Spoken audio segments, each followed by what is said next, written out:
सर्वांना नमस्कार. स्वागत आहे शब्द साधी आपल्या यूट्यूब चॅनलवर. कथा आवडली तर लाईक करा आणि चॅनलवर नवीन असाल तर सबस्क्राईब करायला विसरू नका. लग्नानंतरचे ते गोड दिवस ह्या अगोदरचे 74 एपिसोड आपल्या शब्द साधी यूट्यूब चॅनलवर अपलोड केलेले आहेत. कृपया ते जाऊन नक्की पहा. भाग 75. प्रियाला जेव्हा त्याने बाय केले, खरे म्हणजे तो दरवाजाजवळच उभा होता. परंतु त्याला असे वाटले, हिला जायला आणि थोडे फिरायला निदान 10-15 मिनिटे तरी लागतील. तोपर्यंत इथे उभा राहण्यापेक्षा दरवाजा लावून घेतो आणि पुन्हा थोड्या वेळाने उघडतो. तेवढ्यात त्याचा मोबाईल वाजला आणि तो फोनवर बोलता बोलता स्वतः सीटवर बसून गेला. दरवाजा बंद होऊन गेला आणि त्याच जागेवरून प्रिया निदान 2-3 वेळा गेली.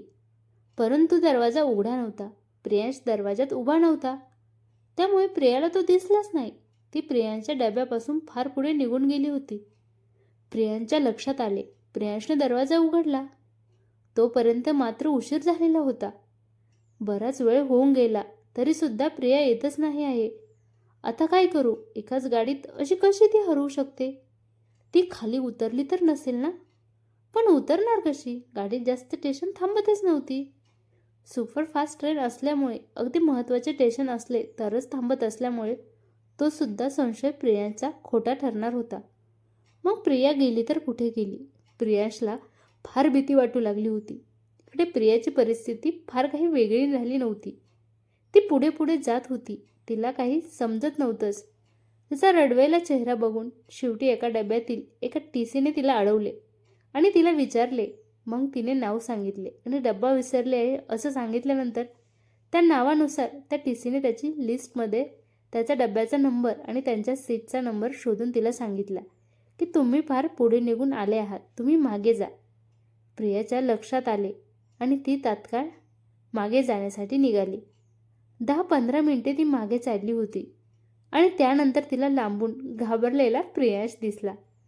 तिने लहान मुलांसारखे पळायला सुरुवात केली. प्रियाला तो दिसत होता, पण प्रियांशला प्रिया दिसत नसल्यामुळे तो तिला वेड्यासारखे इकडे तिकडे शोधत होता. प्रिया थोडी लांबवर उभी राहिली आणि त्याच्या त्या घाबरलेल्या चेहऱ्याकडे बघून तो किती आपल्यावर प्रेम करतो हे तिला समजू लागले होते. प्रिया हळूहळू चालत त्याच्याजवळ गेली. तो रागाने तिच्याकडे बघत होता. तिला मात्र हसू येत होते. ती काहीच न बोलता त्याला अगदी लहान मुलांना आपली आई अचानक दिसावी आणि त्याने आपल्या आईला कवटाळावे त्या पद्धतीने प्रियांशला कवटाळले. त्यावेळेस प्रियांशला सुद्धा समजले होते की प्रिया खूप पुढे निघून गेल्यामुळे कदाचित ती सुद्धा तेवढीच घाबरलेली आहे जेवढा तो. त्याने तिच्या पाठीवर हात फिरवून घाबरू नकोस अशा पद्धतीने सांत्वन करत होता. खरे म्हणजे प्रियांशला समजतच नव्हते तिच्यासोबत काय करू, कारण तो सुद्धा तेवढाच घाबरलेला होता आणि ती सुद्धा तेवढीच घाबरलेली होती. परंतु तो सांगत होता तरी सुद्धा तिने ऐकायला पाहिजे होतं असं त्याला वाटत होतं. पण ती ऐकतच नव्हती आणि तिचे यांना ऐकल्यामुळे तो मात्र अगदी कासावीस होऊन जायचा. हे तिला कसे कळत नव्हते याचे दुःख त्याला वाटत होते. तो आणि ती आपल्या कंपार्टमेंटमध्ये गेल्यानंतर ती पुन्हा त्याला अगदी गच्च मिठीमध्ये घेऊन तिच्या धडधडणाऱ्या छातीचे ठोके त्याला त्यावेळेस ऐकू येतच होते. त्याने अजून तिला जास्तीत जास्त घट्ट आपल्या छातीशी पकडून ठेवले जेणेकरून तिच्या त्यातील तो जास्तीत जास्त सांत्वन देऊ शकेल. आणि ती घाबरली आहे तर अशा परिस्थितीमध्ये ती एकटी नाही अशी जाणीव तिला करून देण्यासाठी ते तसे करणे त्याला गरजेचे वाटत होते. हळूहळू तो तिच्या डोक्यावरून हात फिरवू लागला. तोही घाबरलेला आहे याची त्याची सुद्धा छाती धडधड करत होती. तिचे हात त्याच्या पाठीवर ती अगदी हळुवारपणे जोपर्यंत फिरवत नाही तोपर्यंत त्याला समजणार नाही की ती आता शांत झालेली आहे. कारण जेव्हा कोणती स्त्री जास्त घाबरते तेव्हा ती आपल्या हवे असणाऱ्या व्यक्तीला अगदी गच्च पकडत असते आणि त्यावेळेस तिने त्या व्यक्तीला पकडल्यानंतर त्या व्यक्तीच्या पाठीवरती त्या मुलीची किंवा त्या व्यक्तीच्या बाईची पकड ही मजबूत असते. परंतु जेव्हा ती बाई स्वतःला सुरक्षित फील करते तेव्हा मात्र ती हळूहळू आपले हात त्या व्यक्तीच्या पाठीवरून फिरवू लागते जेणेकरून त्या व्यक्तीला समजते की ही आता शांत झालेली आहे. प्रियांश हळूच तिला म्हणाला, मी सांगत होतो तुला, तू कुठे ऐकते माझे? हे आता ट्रेनमध्ये झाले म्हणून तू लवकरात लवकर मला सापडली, पण हे जर बाहेर झाले तर तुला माहिती आहे का गोवा कसं आहे? ते विकून टाकतील तुला कुठंतरी, कळणार सुद्धा नाही मला. बोलत असताना यावेळेस त्याच्या छातीमध्ये जास्त दडदड होत होती. असं कसं विकून टाकतील मला? तो आहेच ना माझा हिरो. तिने असं म्हणत तिची मिठी पुन्हा गच्च केली. प्रिया प्लीज मला सोडू नको जात जाऊ ग. मी फार घाबरून जातो. नको नको ते विचार माझ्या मनामध्ये येतात. तुला कोणी फसवून खाली उतरवलं असेल का? तुझ्या नाकाला नशेचा एखादा रुमाल लावला असेल का? आणि मग ते बेशुद्ध अवस्थेमध्ये तुला ते नाही नाही मी विचारसुद्धा नाही करू शकत त्या सर्व गोष्टींचा. आणि असे म्हणत त्याला फार त्रास होत होता. अरे बापरे प्लीज एवढा भयानक विचार नको करू. नाही जाणार कुठेच, नाही जाणार मी तुला सोडून आता. तुझा हात कायम माझ्या हातामध्ये असला पाहिजे, निदान आपण आपल्या घरी जाईपर्यंत तरी. असं म्हणून तिने त्याचा हात आपल्या हातामध्ये घेतला. कुठे गेला होता?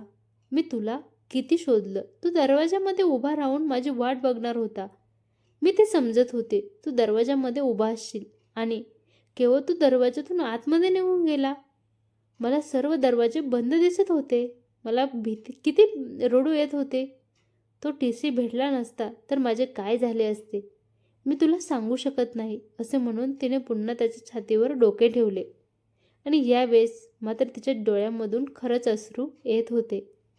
अगं मी दरवाजामध्येच उभा होतो. आईचा फोन आला. फोन सीटवर होता. फोन उचलण्यासाठी गेलो आणि फोनवर बोलता बोलता तिथेच बसून गेलो. दरवाजा बंद झालेला होता आणि त्याच वेळेस तू इथून निघून गेली असणार कदाचित. कारण फोनमध्ये बोलल्यानंतर ताबडतोब मिळून पुन्हा दरवाजा उघडला. मी आजूबाजूला बघितलं, तू नव्हती. मी पूर्ण वेळ दरवाजामध्येच उभा होतो. तुला खोटं वाटत असेल तर या डब्याचा जो टीसी आहे त्याला सुद्धा विचार. मी त्याला जाऊन 2-3 वेळा विचारलं, तुला काय वाटतं? अगं हा सगळा सामान इथे असताना सुद्धा मी तो सामान गेला खड्ड्यात असं म्हणून तुझा शोध सुरू केला होता. तुला काय माहिती मी तुला शोधत शोधत तिकडे सुद्धा येणार होतो. पण तो टीसी म्हणाला, शांतता ठेवा, त्याच्याकडे मोबाईल असतो. ते फोनवरून सांगणारच होते सर्व टीसींना तुझ्याबद्दल माहिती. पण तेवढ्यात त्यांनी सांगितलं, 5-10 मिनिटे थांबूया आणि नंतर मात्र आपण एकमेकांना कॉल करूया. असं आमचे ठरलं होतं. त्यातल्या त्यात तू तुझा मोबाईलसुद्धा तिथेच ठेवून गेली. मी फोनसुद्धा लावलेले आहेत, बघ जरा. असं नाही वागायचं प्रिया. माझ्या फक्त शरीरातून माझा प्राण जायचे बाकी राहिले होते. त्यातल्या त्यात फोनवर आई सारखी तुझ्याबद्दल विचारत होती. तिला तुझ्याशी बोलायचं होतं. मी तुला कसं तरी सांगितलं काहीतरी, पण तरी माझ्या आवाजावरून मात्र तिला संशय आलाच होता. काहीतरी झालं आहे. चल आता आईला पहिल्यांदा फोन कर, नाहीतर आईसुद्धा तिकडे टेन्शनमध्ये राहणार. हो, पण पहिल्यांदा मला पाणी तर पिऊ द्या. मला खूप तहान लागली आहे. मी फार वैतागली होती म्हणून मी बाहेर फिरण्यासाठी निघाली. पण मला भूक तहान सर्व काही लागलं आहे. आणि असं म्हणत तिने बागेतून एक बॉटल काढली आणि अगदी बऱ्याच वर्षापासून जवळजवळ पाणी पिली नाही अशी ती पाणी प्यायला लागली. कशी वाटली कथा कमेंट करून नक्की सांगा. आवडली तर लाईक करा आणि चॅनलवर सबस्क्राईब केलं नसेल तर सबस्क्राईब करायला विसरू नका. धन्यवाद.